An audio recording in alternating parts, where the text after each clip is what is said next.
Welcome back to Nightmare Crypt. I don't know how long this will stay up, and I don't know if anyone from that place is watching these uploads, but I need to get this out somewhere public.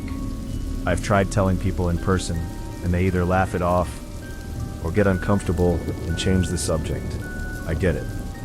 If someone told me this a year ago, I'd probably assume they were exaggerating too. I wish I were. I wish there was some dramatic explanation that made this sound less pathetic, less real, less ordinary. I worked a regular office job, mid-sized logistics company in Ohio, windowless building in an industrial park next to a highway that never stopped humming. Beige walls, fluorescent lights that flickered just enough to give you a headache, but never enough for management to replace them. The kind of place where nothing interesting ever happened, and that was exactly how everyone liked it, except for the basement. Not in a joking way, not like a harmless office superstition. The HR woman leaned close when she said it, lowered her voice, and made me repeat back that I understood. If you ever hear anything from down there, she told me, you didn't. You stay upstairs, you keep working. At the time, I thought it was about safety. Old wiring, mold, maybe homeless people sneaking in at night. I nodded, signed my onboarding forms, and didn't think much about it. I should have asked more questions. I should have trusted the feeling I had when everyone went quiet the first time someone mentioned the basement near me. I should have walked out the first night I stayed late and heard something move beneath the floor that sounded like furniture being dragged across concrete. Something irreversible started the moment I stopped pretending it was normal. I'm recording this because people are still working there. People who think a steady paycheck is worth ignoring weird rules. If you ever get hired by a logistics company called Hargrove Distribution and they tell you to ignore the basement, don't take the job. Just leave. Because I listened too late, and now I don't think it ever let me leave at all. My job wasn't complicated. I handled shipping documentation, updating manifests, verifying freight weights, entering delivery confirmations into a slow, outdated database that froze every time more than 3 people logged in. Most days were repetitive enough that my brain went on autopilot. Coffee, emails, spreadsheets, lunch at my desk, repeat. The building had 2 main floors and a basement nobody used. At least that's what I was told. The stairwell door leading down was in the back hallway near the break room. Solid metal, no window, a keypad that looked older than I was. The paint around the frame was scratched, like people had tried to wedge it open with tools. During my first week, I noticed that the cleaning staff never went near that hallway. Trash cans there stayed full longer. Dust gathered along the baseboards. Nobody lingered near the stairwell door unless they absolutely had to walk past it. The first weird thing I noticed was the sound. It was faint, easy to dismiss, a dull bump under my desk around 6:15 p.m. when most people had gone home. I figured it was the HVAC system or trucks backing into loading docks outside. Industrial buildings make noise, pipes expand, concrete settles. I told myself that every time it happened. Then came the rules. They weren't official policies, more like quiet habits everyone followed. Nobody stayed alone on the backside of the building after dark. Nobody used the stairwell even to go up between floors. If someone dropped something near that hallway, they grabbed it quickly and walked away without stopping. One afternoon, I asked my coworker Dave about it while we were microwaving leftovers. "What's the deal with the basement?" I said casually. He froze for a second, then laughed too loud. "Storage," he said. "Old files, nothing interesting." But he didn't look at me when he said it, and he left his food spinning in the microwave when he walked out. The first time I heard voices, I was alone in the office finishing a late shipment report. It was around 7 p.m., quiet enough that I could hear my own typing echo. That's when I caught a muffled conversation under the floor, low murmuring, like 2 people arguing through a thick wall. I stood up and pressed my shoe against the carpet, feeling for vibrations. The sound stopped immediately. I told myself security must have been down there. I packed up and left. The next morning I asked the building manager if anyone had been working overnight. He said no. The basement hadn't been used in years. Liability issues, flooding damage. Insurance didn't cover it anymore. He said that with a straight face while avoiding eye contact. The smell started around week 3. Not strong, just a faint stale odor near the stairwell, like damp cardboard and something metallic. Nobody else reacted to it.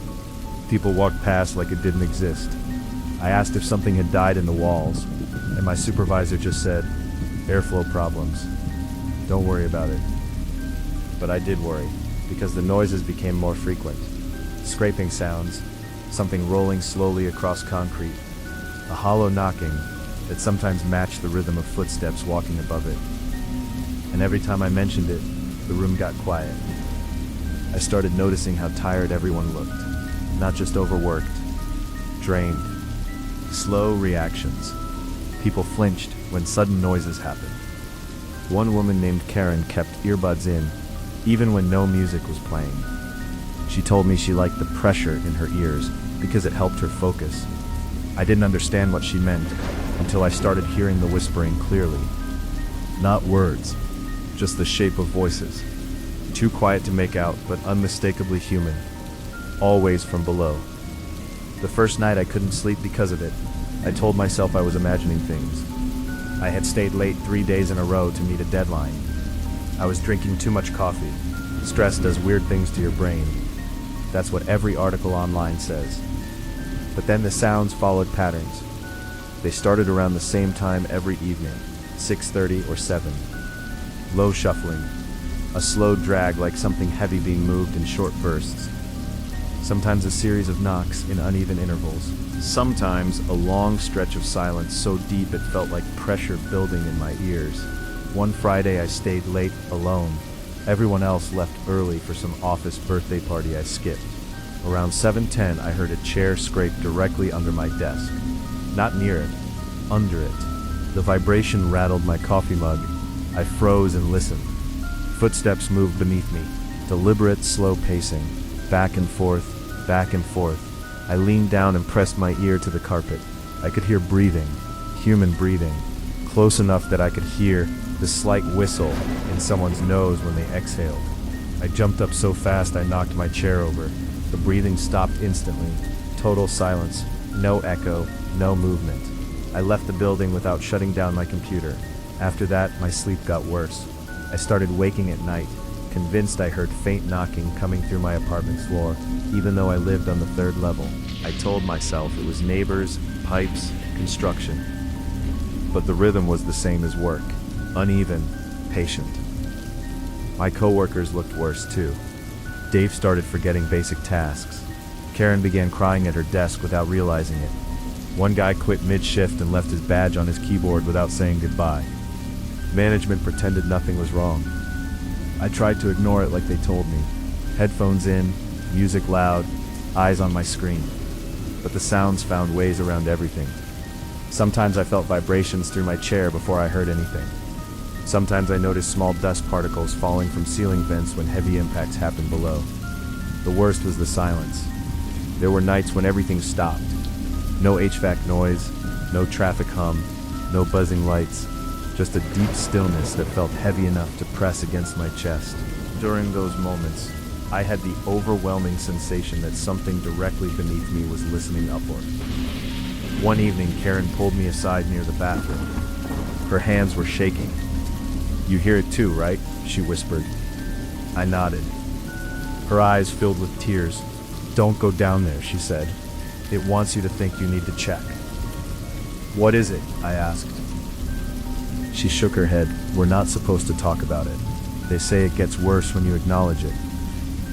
She quit 2 days later. Around that time, I started noticing small physical changes in the building. New scratches appeared on the basement door. The keypad sometimes beeped, like someone was entering codes, even though nobody was near it. Once, I found a faint wet footprint on the tile outside the stairwell. Barefoot, grayish, partially smeared. They told me it was probably from a maintenance leak, but maintenance never came. One night around 8 p.m., while entering shipment data, my monitor flickered. A faint tapping began under my feet, slow and steady. Then came 3 sharp bangs that rattled my keyboard. Papers slid slightly across my desk. I couldn't pretend anymore. I stood up and walked toward the basement door. Every step felt wrong, like I was moving against a current. The smell grew stronger, damp, metallic, sour. My ears started ringing before I even touched the keypad. The door vibrated softly, like someone leaning their weight against it from the other side.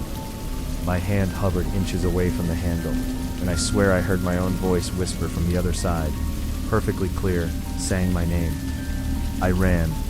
About halfway through this nightmare is probably where most people would have stopped listening or unsubscribed, because it sounds impossible. If you're still here and you believe even a small part of what I'm saying, consider subscribing so these warnings stay visible. I don't know how long I'll be able to keep uploading. The following week was when everything started spiraling. The noises stopped during the day completely. Total silence. People relaxed slightly. Management acted cheerful, like whatever phase we were in had passed. But at night, the sounds doubled in intensity. Loud crashes, heavy dragging that shook ceiling panels loose. I started finding small flakes of concrete on my desk each morning. The smell spread farther into the office. A few employees started wearing strong cologne or rubbing menthol under their noses to block it. I stopped staying late, but the sounds followed me home. Not physically, just mentally. I'd sit in my apartment and feel phantom vibrations through the floor. I started hearing faint breathing when my refrigerator kicked on. Sleep became fragmented bursts of 30 minutes at a time. One morning I arrived early, around 6 a.m., and found the basement door slightly ajar. The keypad light was off. The metal surface was cold enough that condensation formed around the edges. A thin line of darkness stretched down the stairwell, swallowing the light from above. I stood there longer than I should have. My brain argued with itself. Safety versus curiosity, logic versus dread. I leaned forward just enough to hear faint movement below, slow shifting, like someone adjusting their stance. Then the door moved inward another inch on its own. I slammed it shut and reported it immediately. Management replaced the keypad that afternoon and sent out an email reminding everyone that the basement was off limits due to structural hazards. No one addressed the sounds. No one mentioned the door opening by itself. After that, people started disappearing from shifts. Not dramatically, just quiet resignations, empty desks, HR emails thanking them for their service. New hires filled their spots quickly, bright-eyed and confused like I had been. And the new hires started hearing things within days. The panic moment came on a Tuesday evening when I was alone finishing quarterly reports. Around 7:05, the entire building power flickered once, just long enough to reset every monitor. When the lights came back, the basement door alarm started beeping nonstop, even though it was locked. The floor beneath my chair jolted like something slammed upward from below. I grabbed my bag and headed for the exit, but the hallway lights shut off one by one behind me, leaving only the glow near the stairwell. The beeping grew louder, more frantic. A deep pounding echoed through the concrete, shaking wall frames. Then came the voice again, my voice, calling my name slowly from beneath the door. I broke into a full sprint. My hands were shaking so badly I dropped my keys twice trying to unlock my car. As I drove away, I saw one of the upstairs office lights turn on, even though I knew I had been alone. The next day, management claimed there had been a minor electrical surge. No one else reported hearing voices, but 2 employees called in sick and never returned. The paralyzing dread moment happened 3 nights later. I woke at 3:12 a.m., unable to move. Not sleep paralysis. I was fully conscious, sitting upright in bed. I could feel faint vibrations through my mattress in the exact rhythm of the basement knocks. My phone lit up on my nightstand with a work email notification, even though it was the middle of the night. Subject line, please come down. No sender named, no company header. Just that message repeated over and over in the body. I threw my phone across the room. That's when I realized I could smell the basement odor in my apartment, damp metal and stale air. It faded after a few minutes, but it left me shaking until morning. The loss of control realization came when I returned to work the following Monday and found my keycard access log showing entries at 2:47 a.m. the night before. Multiple entries. Basement stairwell door. I was alone at home that entire night. Security footage for that time frame was corrupted. That's when I stopped believing management didn't know what was happening. And that's when I made the worst decision of my life. I decided I needed proof. I told myself I needed proof so I could quit without sounding insane. That was the excuse I used to justify what I was about to do. Deep down, I think I already knew something was wrong, in a way that didn't fit into normal explanations. But I still believed that if I could record whatever was happening, I could hand it to someone, police, a lawyer, anyone, and they would tell me I wasn't losing my mind. I started small. I left my phone recording audio under my desk during a late shift. Around 6:40 p.m., the familiar dragging sounds started below. Listening back later made my stomach turn because the sounds were clearer than I remembered. Slow footsteps, the scrape of something heavy, then a series of soft taps that almost sounded like knuckles against concrete. At one point, there was breathing so close to the microphone, it clipped the audio. I had been sitting alone in a locked office at the time. The next night, I hid a small action camera in a storage cabinet near the basement hallway. I told myself I was just documenting structural noises. Nothing illegal, nothing extreme. I positioned it to capture the stairwell door and left it running after hours. When I watched the footage at home, everything looked normal for the first hour. Empty hallway, fluorescent lights flickering. Then, around 7:12 p.m., the door handle twitched slightly. Not enough to open, just enough to move.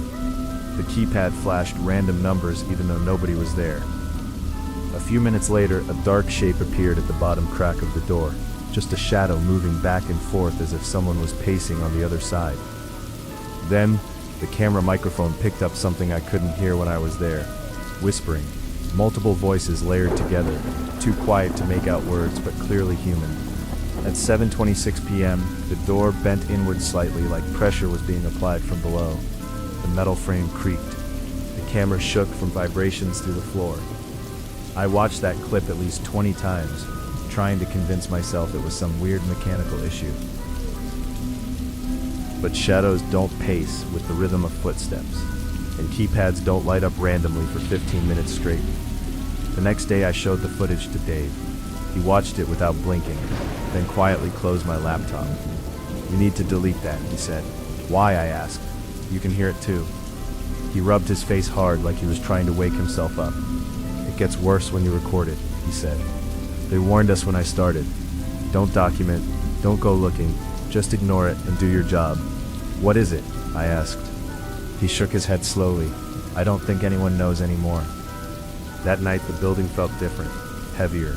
The air smelled stronger, metallic and wet like old pipes. The lights flickered more than usual. People worked with their heads down, barely speaking. I felt eyes on me, even when I was alone. At 6:50 p.m., the noises started earlier than usual.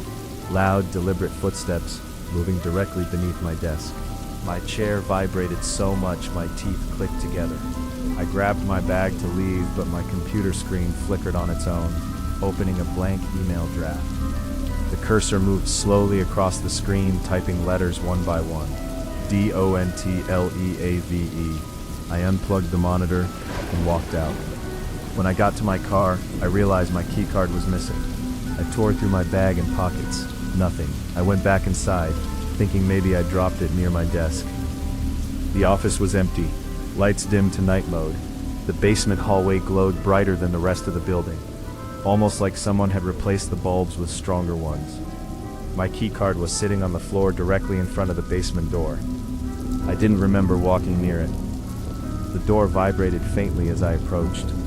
The smell was overwhelming, damp metal and something sour underneath it. I crouched to grab my card and felt cold air pushing through the cracks around the frame, like someone was breathing slowly on the other side. That's when the door handle turned on its own. Not violently, just a slow, deliberate movement downward until it clicked. The door didn't open, but I could hear footsteps immediately behind it, stopping inches from where I was standing. I backed away slowly and left without my bag. The following week was when everything spiraled beyond anything I could rationalize. The sounds started during daytime hours. Customers on phone calls asked if construction was happening. Ceiling tiles cracked. One afternoon, a heavy bang from below made a stack of boxes collapse in the storage room. Management blamed a truck impact, even though the loading docks were empty. People started getting nosebleeds. sudden headaches. One new hire fainted near the stairwell after saying she heard someone crying below her feet. HR sent her home and never mentioned it again. My sleep deteriorated completely. I would wake up standing in my apartment hallway without remembering getting out of bed. My phone filled with unsent drafts of emails that said things like, "I'm coming down," or "Please stop knocking." I don't remember typing any of them.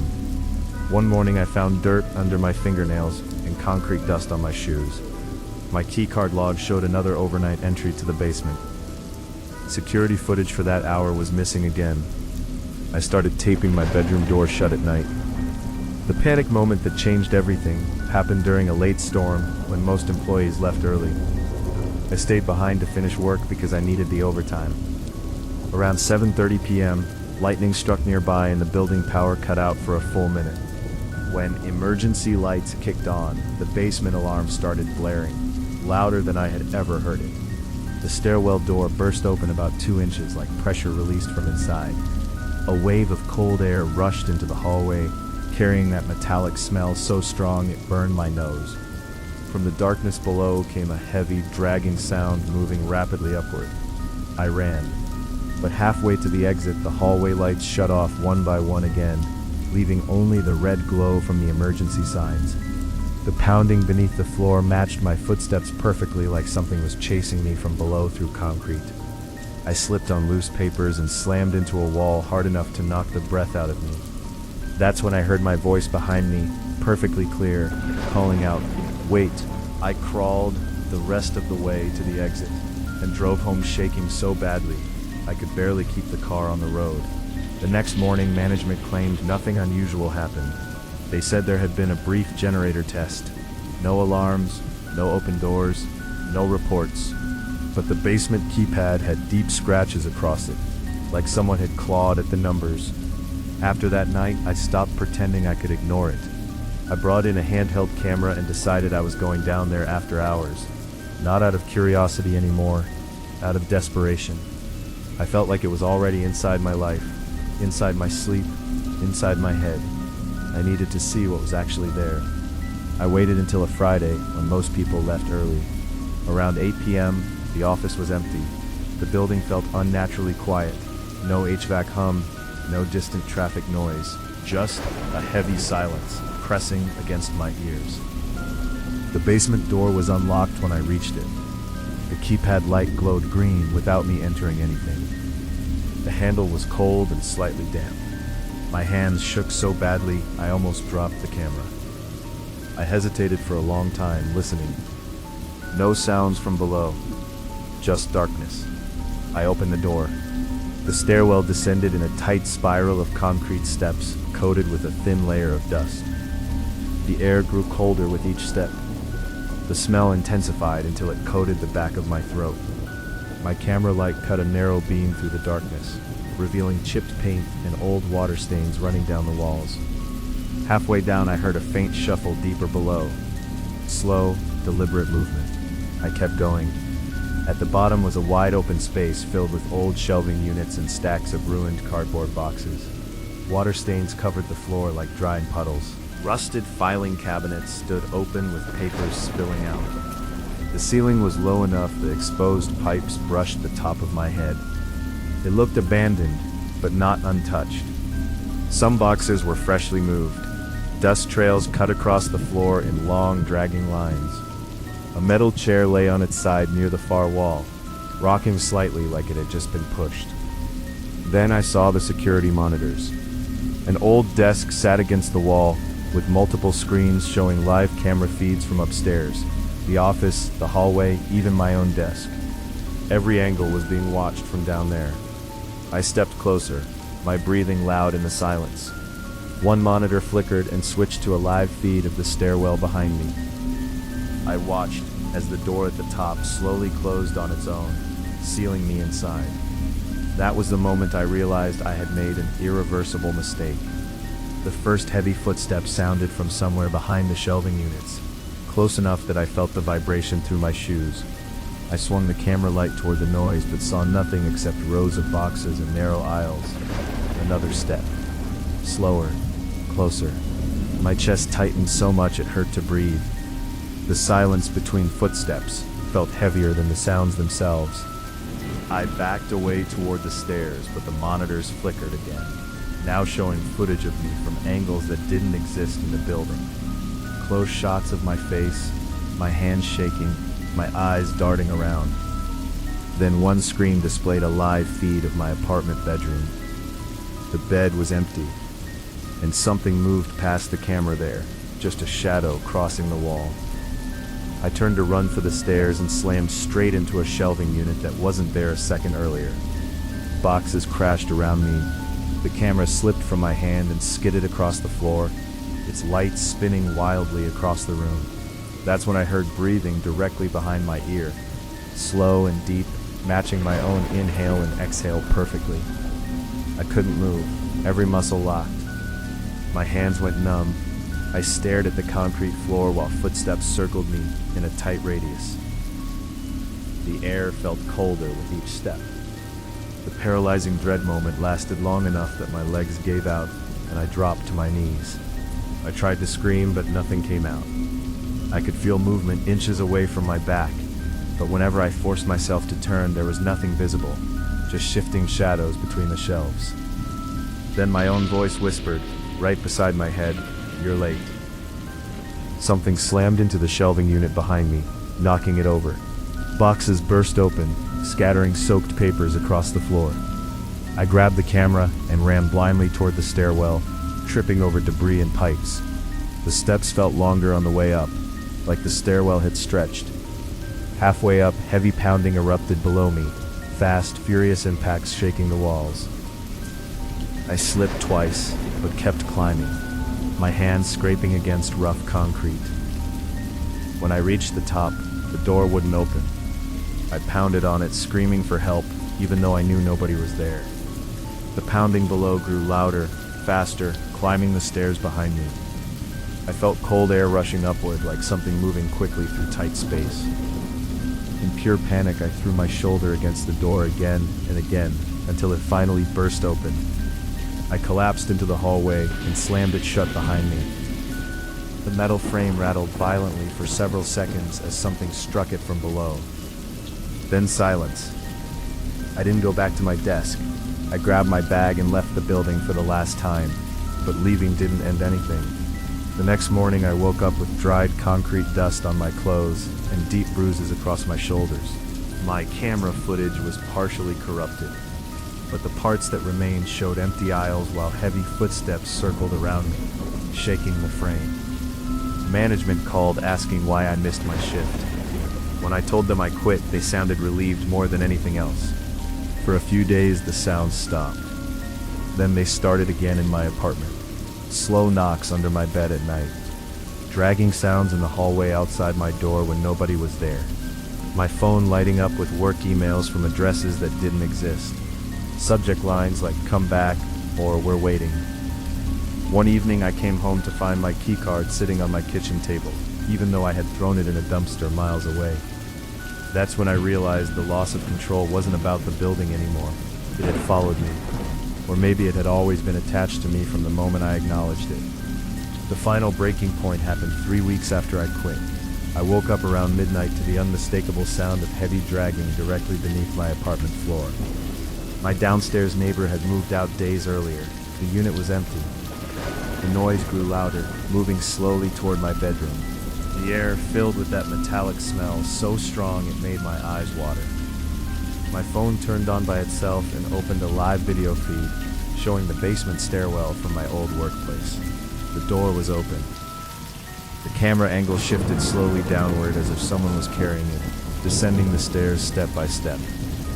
The footage ended at the bottom where the security monitors showed my apartment in real time, me standing there frozen in my bedroom. The floor beneath me jolted hard enough to knock over a chair. A deep pounding erupted directly under my feet. Cracks spread across the plaster near my closet. I heard my own voice calling from beneath the floorboards, whispering my name in a slow, patient tone. The pounding intensified until a section of wood flooring split open along a seam. Cold air rushed upward, carrying that familiar damp odor. Something scraped against the underside of the boards, like fingernails dragging slowly across wood. I ran for the door, but it wouldn't open. My locks jammed. The knocking under the floor matched my heartbeat perfectly, faster and faster until I felt like my chest would burst. My phone screen filled with the words "come down," repeated hundreds of times. Then the wood cracked again, louder, splintering open just enough for darkness to show through the gap. A shape pressed upward from below, bending the boards without fully breaking them. The pressure lifted the floor slightly with each slow push. I lost control completely. I started screaming, throwing furniture against the door until the frame finally gave way. I ran barefoot into the hallway, not stopping until I reached the street. Behind me, from inside my apartment, I heard heavy footsteps moving across the floor I had just left, slow and deliberate, like someone pacing. I never went back for my belongings. I've moved 3 times since then. The sounds never fully stop. Sometimes weeks go by in silence, and I start convincing myself it's over. Then I hear a faint knock under whatever floor I'm standing on. Sometimes my phone lights up with building security feeds that don't exist anymore. Sometimes I wake up with concrete dust on my clothes. I don't work in offices anymore. I don't live on ground floors. I don't stay anywhere long enough to feel safe. And the worst part is that I still hear my own voice occasionally.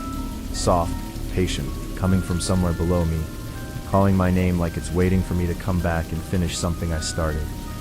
If you ever get hired somewhere and they tell you to ignore a part of the building, don't be curious. Don't record it. Don't try to prove anything. Because once you acknowledge whatever is down there, it stops being confined to the place you found it. It learns your routines, it learns your voice, and eventually, no matter how far you move, you start noticing small scratches appearing on the floors beneath your feet. Thin lines forming shapes that look like a stairwell opening exactly where you sleep.